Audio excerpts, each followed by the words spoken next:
Hey, what's up guys and gals? Destroyer here, bringing you another in-game build from Heroes in Order and Chaos. Today I'm gonna bring you the in-game build for Debronee, the Inquisitor.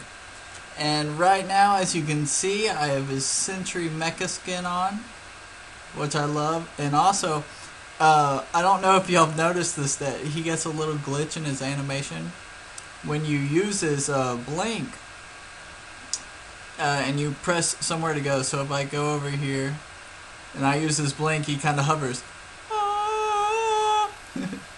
So a little thing if y'all want to see. That's pretty funny. But anyways, Inquisitor, the in-game build for Inquisitor is going to be more burst damage. So he's going to be more like Hunter because he does all this damage at one time. You know, his second skill, his Intensify, just basically wrecks mages really quickly.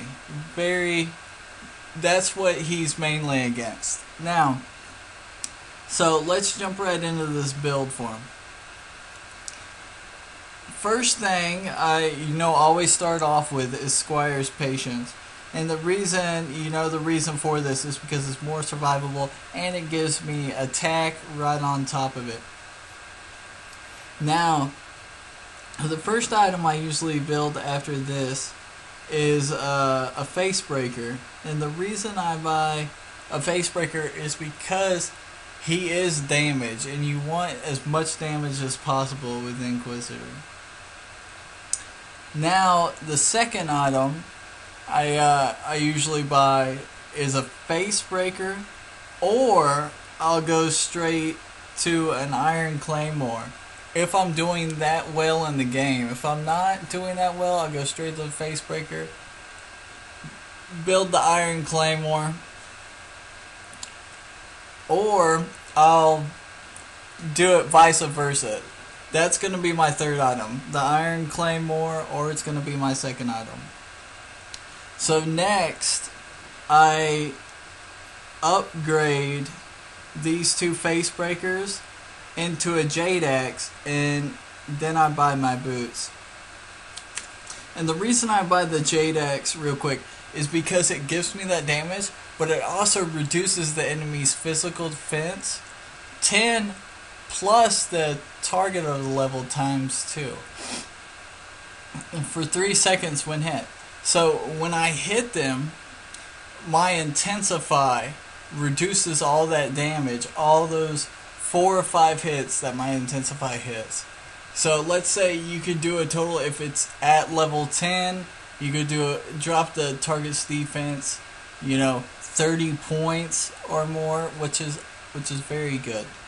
So that's why I use the Jade Axe. Now the next item I buy is I start building into the longbow. So I build a Face Breaker. I'll sell off one of my patients, build the pike, and I build both of these because they're damage items. They give me more physical attack. And then I upgrade both of those items into the Longbow of Shadows. And this pierces through 30% of target's physical defense. Now, the next item I kind of go back and forth with, because if I have somebody out there who's doing a lot of physical damage to me, like say if I have another Inquisitor and we're both going into an Intensify war, usually I'll start building armor right now. So I'm going to kind of build along that route. So I usually start off and I'll build a Raven's Mail because it gives me 50% target defense. And then I will sell this item, and I will start building into an arcane or a cutlass.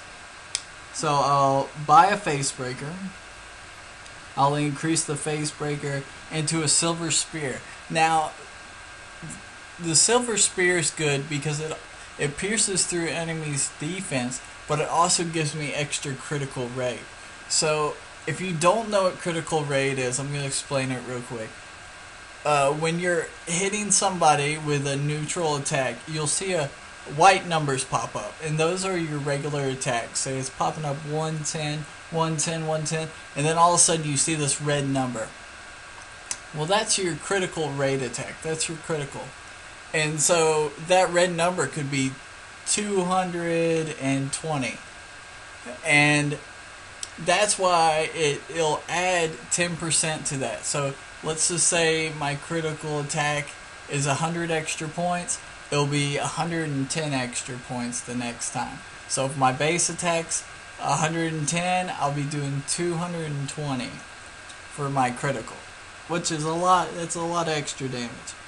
So I increase into the Silver Spear, and then I'll increase or take the Silver Spear and put it into the Arcane Cutlass. And the reason I use the Arcane Cutlass is not because of its passive technique. It's because of the attack speed. Now, he needs a little bit of attack speed, but not really much. And just because late game, when he does a hit, he goes to hit somebody, he intensifies, or he blinks in, hits, intensifies, and then he usually has to do a couple more hits on a tankier character to finish him off. And then he blinks right back out. So, that's why I do this. Just a little bit extra attack speed later on. Now, the passive, it gives me an extra physical damage, or gives me 30 extra physical damage when my hero is less than 35% HP. Now, Inquisitor, be careful with that, because his HP, when it's less than 35%, usually you're gonna die. After that, I increase my Raven's Mail into a Monitor's Horn, and this gives me 4 HP regen, 50 physical defense, and plus it gives me 10 physical defense as an aura, which that basically just 10 defense around you. It's like a bubble kind of. So we upgrade that, and then after that I'll increase my Claymore into a King Killer, and this gives me 90 damage and 25% extra critical rate.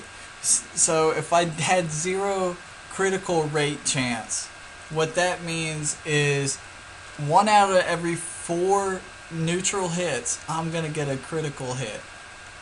Okay, so that's what that means. I'm going to get that red number, 1 out of every 4 hits. And plus it'll increase my critical damage 25, and sometimes to a maximum of 175 with my talents, my tablets, and inscriptions. All that put together could be 175. So I increase into the King Killer, and then I'll finish off my build with a Hades armor.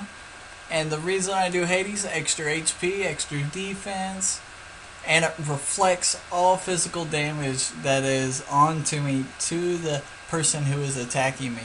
This is very, very good for Inquisitor because it keeps him a little bit more tanky and survivable. And then I usually finish off my boots into Savage Boots and get a little Harvest. Now, real quick, Inquisitors shouldn't take any damage.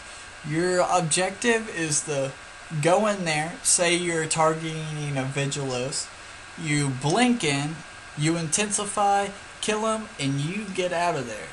You don't wait around. Sometimes you can get 2 or 3 kills or pick up a rampage, but you're not going to stay in there the whole team fight. You usually stay in the back, intensify, annoy people, blink in, kill them, and come right back out.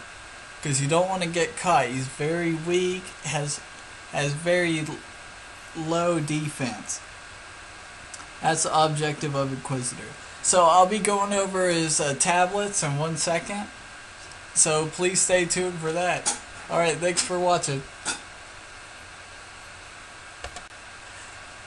Hey, some of the tablets I'm going to go over for Inquisitor are these tablets right here. The first one is the Bloodlust Tablet, and the reason I recommend this tablet is because for every hero, whether it's your ally or your enemy, it gives you 3% extra physical or magical attack.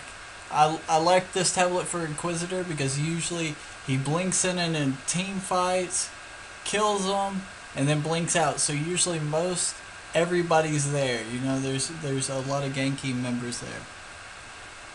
Another tablet I recommend is the Piercing Tablet.